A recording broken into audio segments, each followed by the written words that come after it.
I've been living with the iPhone 17 Pro for a little while now, and a few things stood out for me. The leap in battery life, Apple's new center stage magic, that 48 megapixel ultra-wide camera, and finally, better cooling when pushing it through power-hungry tasks. But after testing out the charging and comparing it with what Apple has on the website, I was shocked. Well, stick till the end to find out if it's actually worth it. And the charging test I did will open up your eyes on Apple's marketing language. Alright, I started with what most people care about, and that's the cameras. Right off the bat, the iPhone 17 Pro has some daylight thanks to Apple's recent upgrades. Take the camera behind the dynamic island for example. On the 15 Pro, you've got the 12 megapixel true depth sensor. Without a doubt, it's decent, but place it next to the 18 megapixel center stage camera of the 17 Pro and you'll start to notice the difference. Now, to be fair, both do a good job, but one's just a bit fancier. You see, the 15 Pro's rectangular sensor only lets you shoot in vertical. If you wanted to shoot in landscape, you'll have to get some wrist action going, which is fine, but compare that to just a press of a button on the 17 Pro and some people might feel as though they are missing out. All this is thanks to the new square sensor, which allows you to shoot in both vertical or landscape with just a tap on the screen. But I've got an interesting thought I'm going to share in just a bit. Before that, let's talk about the dual capture feature. So it's basically picture-in-picture recordings that capture both your face and whatever you're recording. Perfect for reaction videos, tutorials, or if your friend has invited you to a game, you can capture both what's going on in the field, hopefully he's not being destroyed, and your reactions. Of course, there's center stage, which I touched on a little earlier. How it works is the frame automatically adjusts depending on the number of faces it sees. So when your friends suddenly photobomb your selfie, you don't have to get that wrist action going just to fit everyone. Speaking of wrist action, on the 15 Pro it carries on to the rear cameras, and this is also the same story for the 17 Pro. Now, to be honest, it feels futuristic, but here's the catch. Now, before we dive deeper into the rear cameras, let's go back to the center stage front camera. To be honest, I like the concept. It feels futuristic, but this is what I think. When it comes to video, I'll admit it's gonna take me a minute. Shooting horizontally just feels right, especially as a content creator. This square sensor feature, especially when it comes to video, it kinda reminds me of the camera control button. On paper, it sounds amazing, but will people actually use it? That's the real question. I don't know. I might be wrong, but time will tell. Oh, and before I forget, let's be real. Recording with two black bars on either side of your screen kind of feels like recording through a letterbox. Not exactly ideal when you're trying to make sure everything is in focus on a screen that's not massive to begin with. But hey, for the average person, probably not a deal breaker. Now, diving deeper into the rear cameras, this is where you start to see the gap. You're jumping from 12 megapixels to 48 megapixels on the ultra-wide and telephoto lenses. I got some samples. Notice how the 17 Pro photos look a lot cleaner? When it comes to the optical zoom, you'll notice sharper details and a wider range. On the 15 Pro, you're capped at 15x, but on the 17 Pro, it bumps up to 40x. That's a huge leap, but I'll be honest. Most people don't spend their weekends zooming into the network booster in the neighborhood from across the street. So it's one of those features that's a nice to have, but not a deal breaker if you don't. For the creators and video professionals out there, maybe. And you'll also get the second installment of Apple ProRes now called ProRes RAW. Compared to the ProRes Log that launched with the 15 Pro, ProRes RAW on the 17 Pro allows you to adjust elements like white balance and ISO after the fact. Again, for the average consumer, with the 15 Pro, this won't be a deal breaker. What would be a deal breaker though is poor battery life. Now, don't get me wrong, the 15 Pro doesn't exactly have a bad battery life. But like every gadget with a battery, time is its worst enemy. Add iOS updates dropping every other week, each one demanding more use, and before you know it, your phone doesn't just last as long as it used to. Lately, by around 2-3 p.m. or when it does well, 4 p.m. I'm reaching out for the charger. To be fair, battery health has dropped to 90% and it's starting to show. Quick tip here, if you want to slow down that aging process, set your charge limit to 80 or 90%. Speaking of charge limits and percentages, Apple is really clever with their wording. On paper they say the 17 Pro charges up to 50% in 20 minutes with a 40-watt adapter or higher, while the 15 Pro does the same with a 20-watt adapter or higher. Now, if Apple's video playback claims are anything to go by, you'll be excused to doubt if these charging claims are true.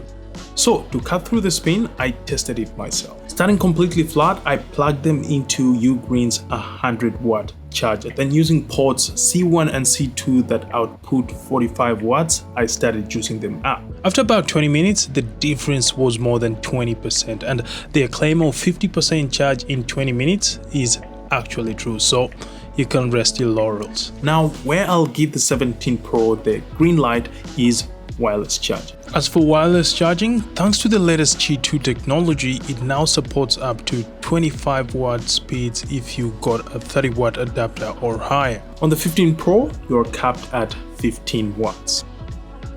Sounds like a big gap, right? Not really. In the real world, it's not exactly night and day. But when it comes to capacity, the 17 Pro definitely wins here. We're talking 3,988 milliamp hours in models with a physical SIM and 4,252 milliamp hours in models with an eSIM. Compare that to 3,254 milliamp hours on the 15 Pro and you'll see the 17 Pro is ahead in that regard. Now, when it comes to performance, it's always a nuanced conversation, and it's not just the chip, it's the iOS you're running, your RAM, your memory, etc, etc. Starting with software, Apple's software updates are like that one friend who always shows up uninvited. Sometimes they show up with snacks and sometimes they eat everything you have. Now, for this comparison, I used iOS 18 on the 15 Pro and iOS 26 on the 17 Pro.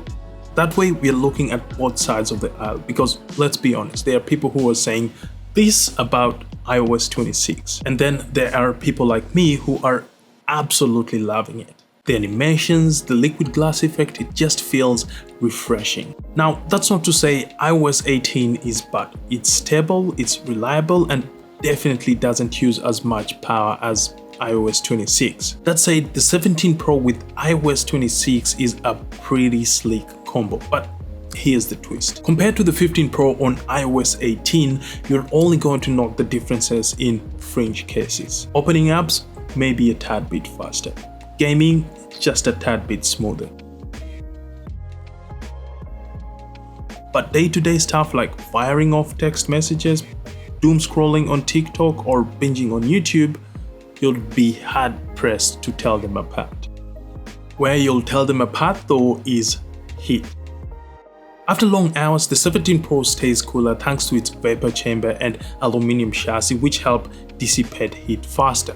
The 15 Pro on the other hand, let's just say it slowly transforms into a hand warmer. Matter of fact, earlier in its life cycle, the 15 Pro had overheating issues which Apple sorted with updates. Now, for the benchmark enthusiast, Geekbench results were pretty telling. The 15 Pro scored 2,924 on single core and 7,333 on multi-core.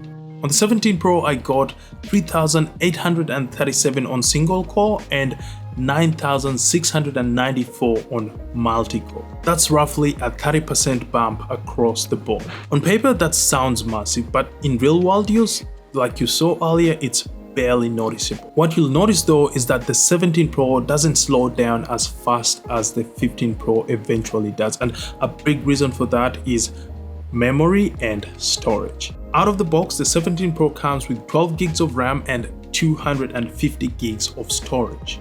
Compare that to the 8 gigs of RAM and 128 gigs of memory which the 15 Pro initially launched with, and you'll straight away notice there's a big leap. It's a decent jump, and here's why it matters. Think of RAM as your desk space. The bigger the desk, the more work and items you can spread out without things getting messy. And that's why multitasking feels smoother and apps stay active longer on the 17 Pro. Internal storage, on the other hand, it's like a filing cabinet. It's slower, but it's where everything lives. And if it's cramped or sluggish, even getting out a single file becomes quite the task, which slows down just the entire chain. For creatives like video editors, photographers, or people juggling multiple heavy apps, this is huge. It's the difference between your workflow flying or crawling. For the average consumer though, not as critical, unless you insist on taking 10,000 photos of your dog from the same angle. If that's the case, you'll hit a wall faster on a phone with 128 gigs of storage. Speaking of hitting walls, Apple's design team for the longest time have been destroying walls. From the iPhone 11 Pro all the way to the 16 Pro, we've got the same copy and paste design. After 6 generations, finally we get a design tweak. Now, let's not get carried away because it's not a radical redesign, but hey, we'll take what we get. The big changes, the new camera plateau and some bold camera options. Boy oh boy, those colors have caused some style. Matter of fact, the cosmic orange has been getting some slack from all corners of the internet, and the fact that we don't have a black option this time, the internet is up in arms. Personally, I like the cosmic orange, and the decor in my house says it all, but I get it, it's not for everyone. In hand though, it might be everyone's favorite because it feels more comfortable than the 15 Pro. When things get messy is durability. The biggest concern, scratches, enough that people have coined the term scratchgate. This is because the orange and blue 17 Pros show marks the easiest, but the silver one does a pretty good job. That said, here's the twist. Despite the scratchgate drama, the 17 Pro has surprised everyone in drop tests. From what I've seen, it's held up better than the 16 Pro, which was rocking the supposedly stronger titanium that carried over from the 15 Pro. Turns out, the switch to an aluminum chassis with a unibody design, essentially giving the phone a metal jacket instead of a glass sandwich, made all the difference. To fortify it even further, Apple gave the 17 Pro the ceramic shield to glass on the front, then on the back around the MagSafe area, ceramic glass. That said, whether you're upgrading to the 17 Pro or sticking with the 15 Pro, my advice is the same. Get a case, get a screen protector, and for even more peace of mind, get a lens protector. Trust me, I've burned through more of them than I'd like to admit. Matter of fact, my lens protector on the 15 Pro is due for a service. As for water and dust resistance, you won't need to worry about anything because both have an IP68 rating. Oh, and before I forget, the display is another area where the 17 Pro pulls slightly ahead. First up is a bump in size from 6.1 inches to 6.3 inches, then a bump in peak brightness from 2000 nits to 3000 nits of peak brightness, and that's outdoors. You'll also notice the 17 Pro is a lot less reflective thanks to the anti-reflective coating. Other than that, it's the usual suspects. HDR display, True Tone display, always on display, wide color display, Legacy 5. You could say SGA, PGA, USA. Legacy 5. Price-wise, at launch, the 15 Pro started at $1,000 US, and for us in Australia, that was about 1,850 Australian dollars. The 17 Pro, on the other hand, launched at 1,100 American dollars, which is about 2,000 Australian dollars. It's not the biggest bump we've ever seen, but it's enough to make you wonder, are you really getting $100 to $150 worth of upgrades? Well, to be fair, the camera and storage upgrades weren't that price bump, but the real question is, do you really need to upgrade to the 17 Pro? Well, after spending time with both phones, here's my answer. If you're coming from the 15 Pro, the honest answer is probably not. Yes, the 17 Pro brings better cameras, better cooling, a brighter display, a more durable chassis, but for day-to-day use like texting, snapping photos, or doom scrolling, it doesn't transform your experience in a way that justifies dropping another $2,000 for us in Australia. If your 15 Pro is still in good shape, you're not missing out on anything life-changing. So here's the bottom line. The iPhone 17 Pro is an impressive phone, but it's not a must-have for everyone. Well, there you have it guys. I hope you enjoyed and found this video helpful. As always, don't forget to like, subscribe, share, and click the notification bell to get notified whenever I post a new video. In the meantime, here's an iPhone 17 video you'll enjoy. Until then, people of the internet, I'm signing out. See you over here.